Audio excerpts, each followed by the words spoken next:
The marble floor of GM Taeyong's office is so polished I can see my terrified reflections staring back at me. My hands are shaking as I clutch Hanul closer to my chest, his wails echoing off the floor-to-ceiling windows that overlook Seoul's glittering skyline. Every eye in this building has been on me since security escorted me up, the shabby Omega in a worn jacket, carrying a crying baby into the kingdom of the untouchable GM Taeyong. "Please," I whisper, hating how my voice cracks. "Just look at him. Really look at him." Taeyong doesn't even glance up from his tablet. He's exactly as I remember from that night 9 months ago, devastatingly beautiful in a way that makes my chest ache. Sharp jawline, jet black hair styled perfectly, a charcoal suit that probably costs more than 6 months of my rent. But his eyes. God, his eyes are different. That night they were warm, almost kind, softened by champagne and loneliness. Now they're ice.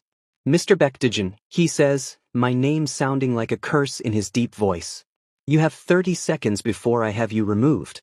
Again. Again. I step forward, and Hanul's cries intensify. "I've never been here before." "Then you're simply the latest." Taeyong finally sets down his tablet, standing to his full imposing height. He's at least 6 feet tall, and I'm barely 5'7". Do you people coordinate? Every 3 months, someone shows up claiming I fathered their child. It's pathetic. Heat floods my face, shame and rage mixing into something toxic. I'm not lying. That night at the Signal Hotel, the charity gala, you were alone at the bar. I attend 12 galas a year. His voice is bored now, which somehow hurts worse than the anger. I'm alone at the bar at most of them. Try again. You told me about your mother. The words burst out desperately. How she wanted you to be a doctor, but you chose business instead. How you still feel guilty. You showed me a photo of your dog, a white Samoyed named Gurium. Something flickers across his face, so quick I almost miss it. His jaw tightens. You wore a navy suit with silver cufflinks, I continue, my voice breaking. We talked for 2 hours. You said I had kind eyes. You said, I swallow hard. You said you hadn't felt that comfortable with someone in years. Taeyong's expression hardens back into stone. Clearly, I say many things when I'm drunk. It doesn't make your child mine. Our child. I'm shaking now, Hanul picking up on my distress and screaming louder. Why won't you just take the DNA test? If you're so sure, prove it. He laughs, actually laughs, and it's the cruelest sound I've ever heard. I don't need to prove anything. Security. The door opens immediately. 2 men in black suits step in, and my heart drops into my stomach. Wait, please. I back up against the window, clutching Hanul like they might rip him from my arms. I'm not asking for money. I don't want anything from you. He deserves to know his father. He deserves better than a con artist for a parent. Taeyong turns back to his desk, dismissing me entirely. Escort Mr. Beck out. Alert the front desk that he's not to be admitted again under any circumstances. The guards move toward me, and panic claws up my throat. This can't be happening. I've imagined this moment 1,000 times. Hoped for anger, for denial, even for rejection. But this cold, absolute certainty that I'm lying? This is so much worse. His eyes. I choke out as the first guard reaches for my arm. Look at his eyes. And maybe it's the raw desperation in my voice, or maybe it's fate, but Taeyong glances up at that exact moment. Hanul has stopped crying, his tiny face turned toward the window, and the afternoon sun streams directly across his features. His eyes are gold amber, like someone liquefied autumn leaves and crystallized them. Unusual. Striking. Impossible to look away from. I watch Taeyong's face drain of color. The guards have my arms now, pulling me toward the door, but Taeyong hasn't moved. He's staring at Hanul with an expression I can't read, shock, maybe, or recognition, or fear. His hand has come up to his chest, fingers pressed against his tie like he's forgotten how to breathe. Sir, one of the guards questions. Taeyong blinks, and the moment shatters. His face closes off again, but I saw it, that split second of doubt. Get them out, he says quietly. Now. The guards drag me through the door. I don't fight, what's the point? Hanul is crying again, And I'm crying too, hot angry tears that I hate myself for shedding. The elevator ride down feels like falling into hell. Employees stare as we pass through the lobby, their whispers following us like ghosts. The guards deposit me on the sidewalk outside GM Tower like I'm trash. The moment they release me, I crumble onto a nearby bench, rocking Hanol and trying to remember how to breathe. I'm sorry, I whisper into his soft hair. I'm so sorry, baby. I tried. Mr. Beck. I jerk my head up. A young man in glasses and an expensive suit stands before me, glancing nervously back at the building. His name tag reads Shim Gulbai, Executive Assistant. I can't talk long, he says quickly, pressing a business card into my hand. But Mr. GM isn't usually like this. He's been hurt before. Badly. Just. He glances back again. Don't give up. His bark is worse than his bite. Before I can respond, Gulbai hurries back inside. I look down at the card. It's Taryong's private number, a line he clearly never expected me to have. That night, after I've finally gotten Hanol to sleep in our tiny apartment, my phone buzzes with a bank notification. Transfer received, 15 million Korean wons. Sender, unknown. My hands go numb. 15 million won. The exact amount the hospital quoted me for Hanol's heart surgery. The surgery I've been desperately saving for, knowing I'll never afford it in time. I stare at my phone, then at Hanol sleeping in his crib, then back at the message. What the hell is GM Taryong playing at? I don't sleep for 3 days after the money appears in my account. Every time I close my eyes, I see Taryong's face, that flash of recognition when he saw Hanol's eyes, then nothing. Like a door slamming shut. Padong thinks I'm losing my mind. Did you just use the money, he says, sprawled across my couch while Hanol gums a teething ring on the floor. Who cares where it came from? Hanol needs that surgery. I care. I'm pacing again, wearing a path in my already threadbare carpet. What if it's a trap? What if he's documenting that I accepted money so he can claim I'm a gold digger? You're overthinking this. The man's a billionaire. 15 million won is probably like 15 won to him. Maybe he just felt guilty for being an asshole. I want to believe that. God, I want to believe Taryong has some shred of decency buried under all that ice. But I can't shake the feeling that something else is happening, something I don't understand yet. My phone rings. A known number. My heart stops. Hello. Mr. Beck? It's Shim Gulbai. His voice is hushed, like he's hiding in a bathroom stall. Are you free this Friday at 2 p.m.? I work. Call in sick. Mr. GM has agreed to the DNA test. But it has to be completely private. I'm texting you an address. It's a clinic in Gangnam. Come alone. The line goes dead. I stare at my phone, then at Padong, who's trying very hard to look like he wasn't eavesdropping. So, he asks. He agreed to the test. Padong sits up, nearly knocking over his coffee. Really? Holy shit, didn't that see? Why do you look terrified? Because I am terrified. What if the test is negative somehow? What if I'm wrong about everything? What if it's positive and Taryong still doesn't want us? Don't get your hopes up, Padong says gently, reading my mind like always. Even if the test proves Hanol is his, it doesn't mean he'll suddenly become father of the year. Rich people are different. They don't think like us. I know he's right. But I can't stop hope from blooming in my chest anyway, fragile and desperate. Friday comes too fast and too slow. I've changed Hanol's outfit 3 times, convinced each one sends the wrong message. The yellow onesie with ducks is too childish. The plain white one is too boring. I finally settle on a soft blue romper that brings out his eyes, those impossible golden eyes that started all of this. The clinic is tucked away on a quiet street, the kind of place that doesn't advertise because it doesn't need to. Money whispers here instead of shouts. A nurse greets us immediately, like she's been waiting, and leads us to a private room that's more like a luxury hotel suite than a medical facility. Taryong is already there. He's sitting in an armchair by the window, and for a moment, I forget how to breathe. He's wearing casual clothes, dark jeans and a black sweater, and somehow that makes him look more intimidating, not less. Without the armor of a suit, he just looks tired. There are shadows under his eyes I didn't notice before. He doesn't look at me. His gaze goes straight to Hanol. Mr. GM, Gulbai says nervously from behind me. Mr. Beck is here. I can see that. Taeyong's voice is flat. Let's get this over with. The nurse explains the procedure. Simple cheek swabs results in 3 days, but I barely hear her. I'm watching Taeyong watch Hanol, and there's something in his expression that makes my throat tight. Not quite longing. Not quite fear. Something in between. May I? The nurse asks, gesturing to Hanol. I nod, but my arms don't want to let go. She's gentle though, quick with the swab while making funny faces that actually get Hanol to giggle. The sound breaks something in the room's tension. Taeyong's turn. He opens his mouth obediently, still not looking at me, but I see his hands. They're clenched on the armrests, knuckles white. All done, the nurse chirps. Results will be ready Monday morning. We'll call you both. Monday. 3 more days of this limbo.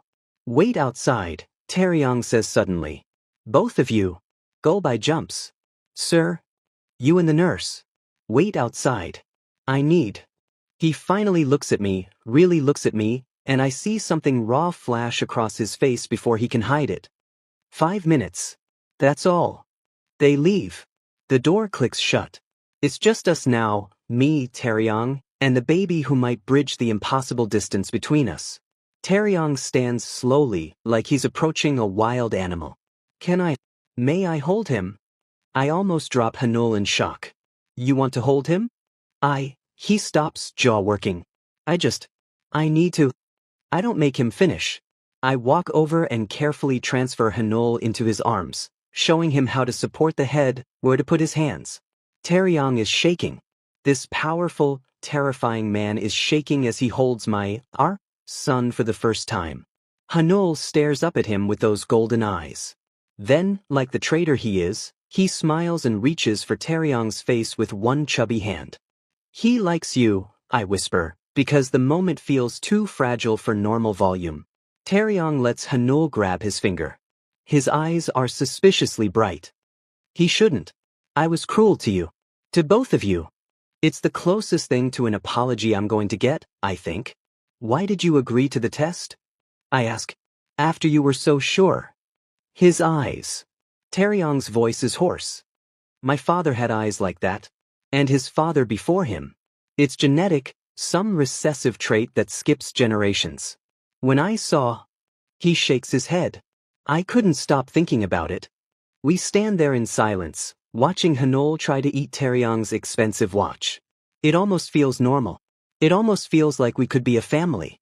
Then Gulbai's voice comes through the door, panicked. Sir, I'm so sorry, I tried to stop her, but...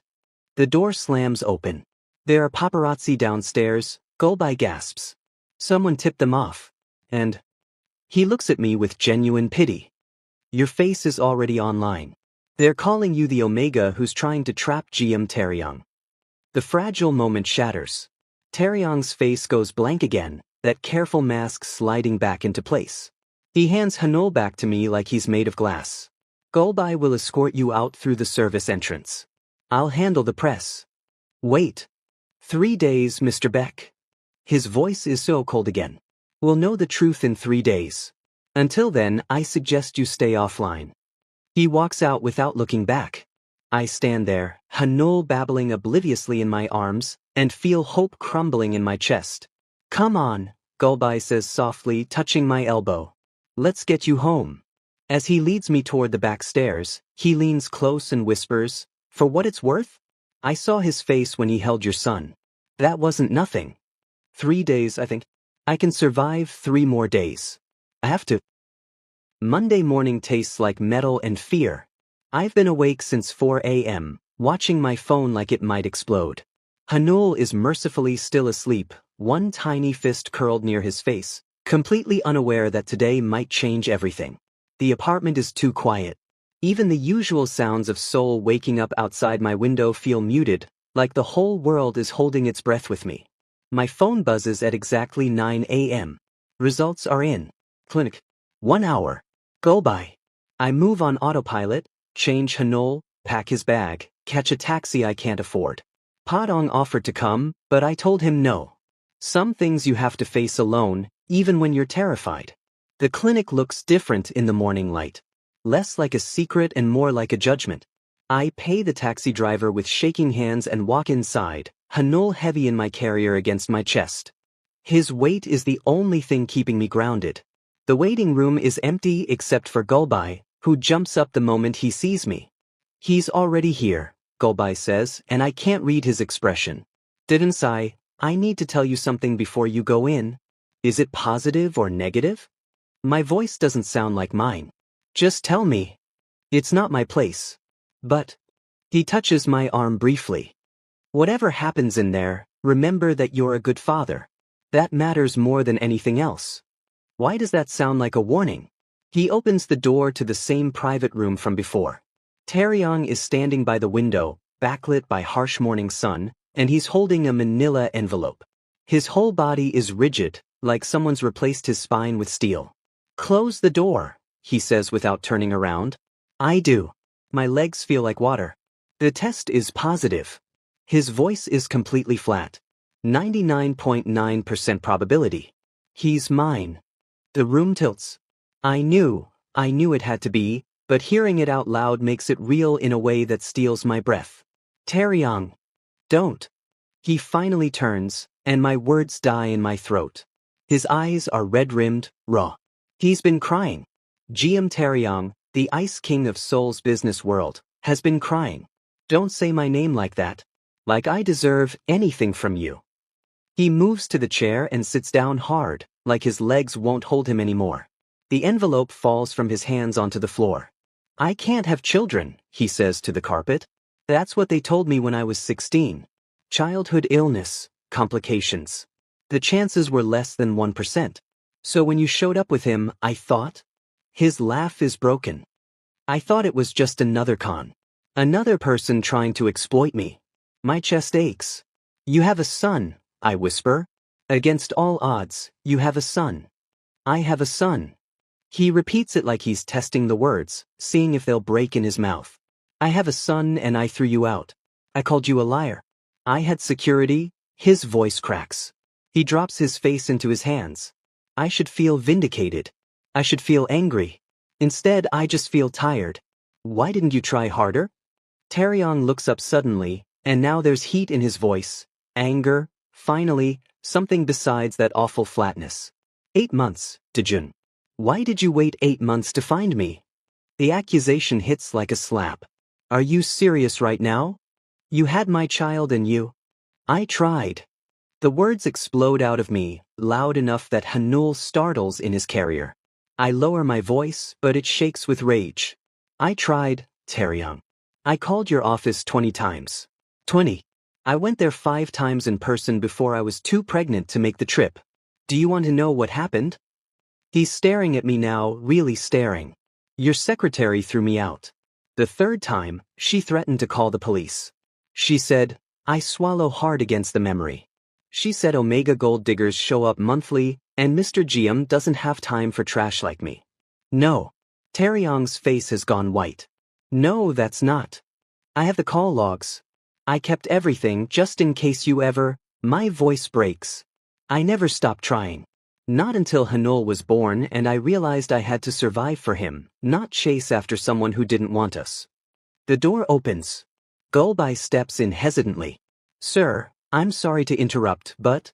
Gulbai. Taeyong's voice is deadly quiet. Did my secretary block calls from Mr. Beck last year? Gulbai goes pale. Sir, I thought you knew.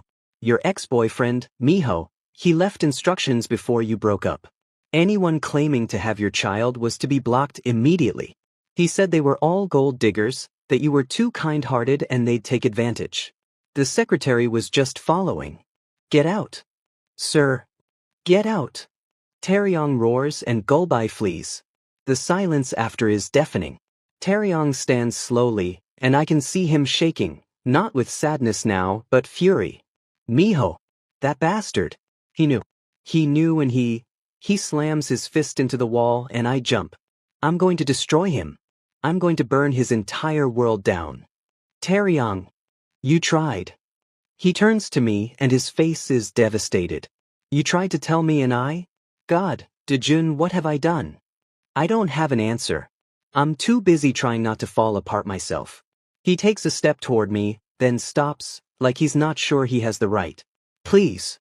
Please don't leave. We need to talk about this. About us. All three of us. The word hangs in the air like a promise or a threat.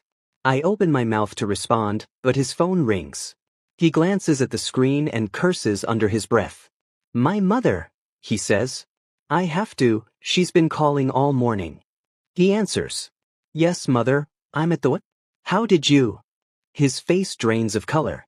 I understand. I'll handle it. He hangs up and looks at me with something like panic. My mother knows about Hanol. Someone sent her the DNA results.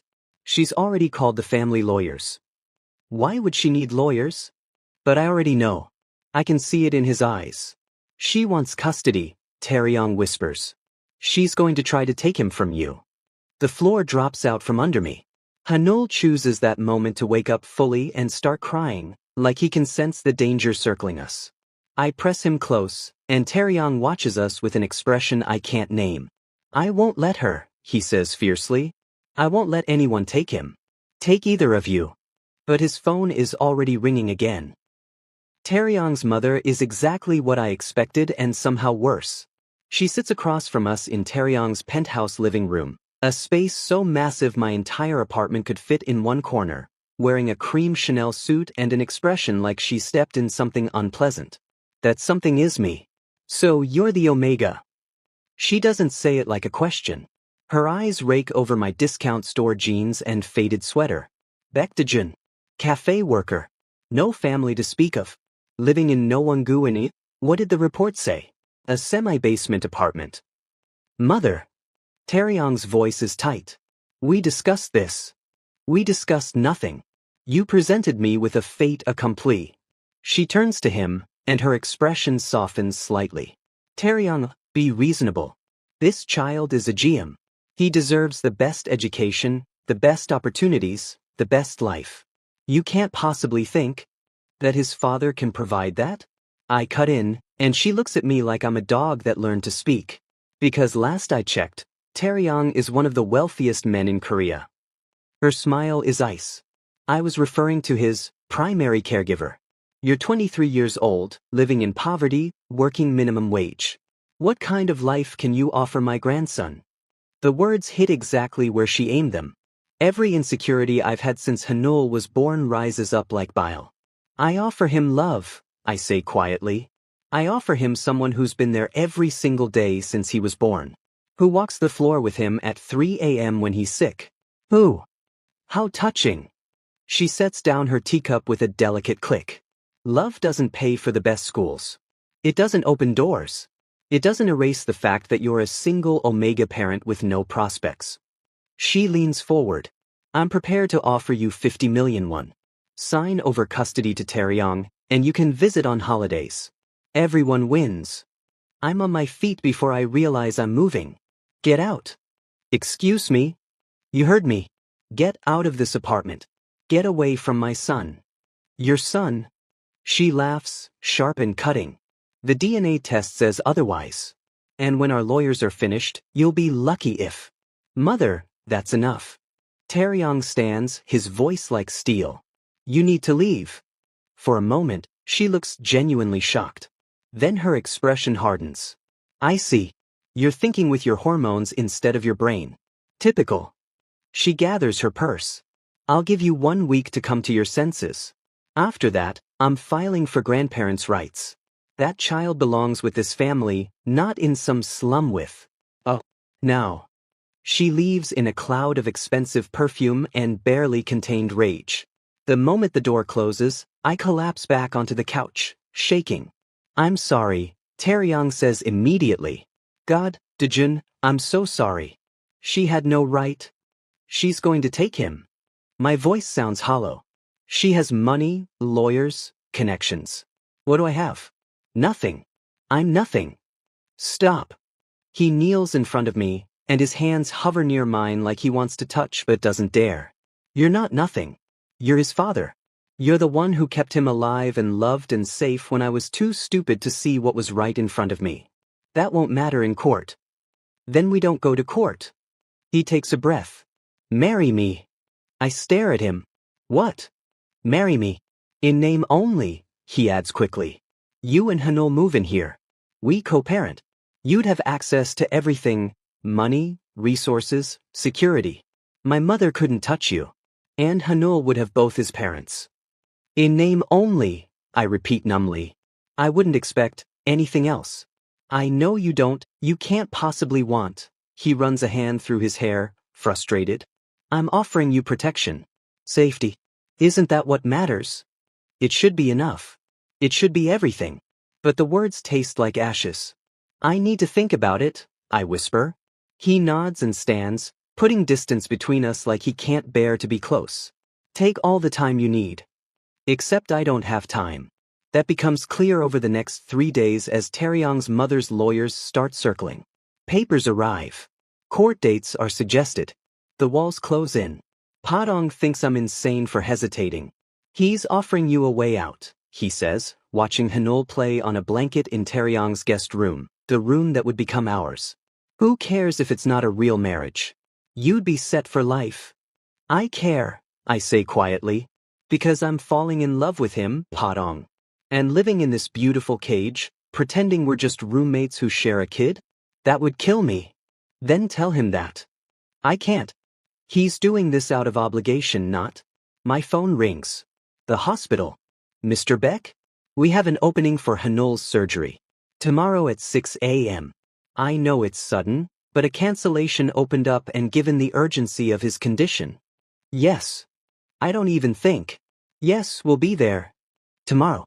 Hanul's heart surgery is tomorrow, and I feel like someone's ripped mine out of my chest. The hospital waiting room is purgatory painted beige. It's been 6 hours. 6 hours since they took Hanul back, since I kissed his forehead and tried not to cry, since the anesthesiologist promised me everything would be fine. 6 hours of Taeyong sitting beside me, neither of us speaking, both of us slowly unraveling. When I was 16, Taeyong says suddenly, and they told me I couldn't have children, I thought my life was over. I thought, what's the point of anything if I can't pass it on? I don't know what to say, so I stay quiet. Then I met you at that gala. You were serving drinks, remember? You weren't supposed to be there, you were covering for a sick friend. And you were so... He laughs wetly. Alive. You made me feel like maybe I could be alive too, not just existing. Taeyong. I'm terrified, he admits, and his voice breaks. I'm terrified that I found him and now I'll lose him. That this is punishment for... Don't. I grab his hand without thinking. Don't do that to yourself. He stares at our joined hands like they're a miracle. Hours blur. A nurse brings coffee we don't drink. Padong arrives with food we can't eat. Night falls outside the windows. Then, finally, Mr. Beck? Mr. GM? We're on our feet instantly. The surgeon is smiling. The surgery went perfectly. He's in recovery now. You can see him in about an hour. I don't remember falling. I just know suddenly Taeyong's arms are around me, holding me up, and we're both crying into each other's shoulders like the world just started spinning again. Day 3 in the hospital. Hanul is recovering beautifully, babbling at nurses and trying to eat his 4-line. I'm dozing in the chair beside his crib when I feel someone watching me. Taeyong is sitting in the other chair, still wearing yesterday's clothes. He hasn't left. Not once in 3 days. He's ordered in meals, made business calls from the hallway, slept, badly, on the tiny couch. When I wake up at 2 a.m. to check on Hanul, Taeyong is always already awake, one hand through the crib bars, letting Hanul hold his finger. I lied, he says now, voice rough with exhaustion. When I said in name only. I lied. My heart stops.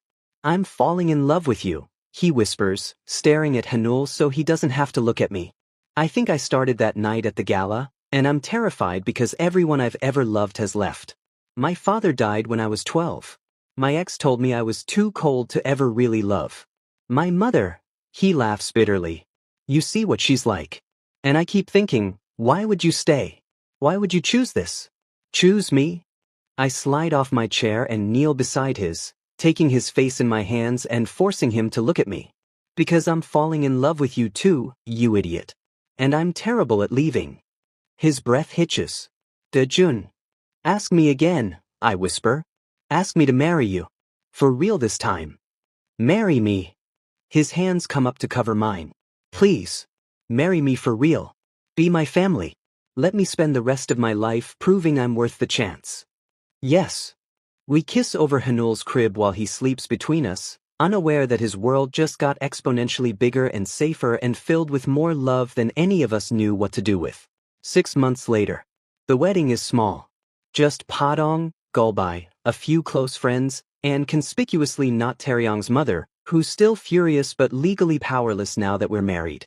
Hanul is the ring bearer. He's supposed to toddle down the aisle with them tied to a pillow, but instead he tries to eat the rings, gets distracted by his own feet, and ends up being carried by Padong while the entire room laughs. I love you, Taryong whispers as we dance at the small reception, Hanul sandwiched between us, grabbing at both our faces. I know, I whisper back. You tell me every morning. Usually around 3 a.m. when this one wakes us up. Sorry I didn't believe you. His voice catches, like it still does sometimes when the guilt rises up. I press my forehead to his. You believe me now. That's what matters. Hanul chooses that moment to giggle, this full-belly laugh that lights up the room, and reaches for both of us at once, like he's trying to pull us closer together. I think he approves, Taryong says, smiling against my hair. Good, I say. Because we're kind of stuck with each other now. Thank God for that. We dance until Hanul falls asleep between us, and for the first time in my entire life, I understand what home feels like. It feels like this, messy and imperfect and absolutely right.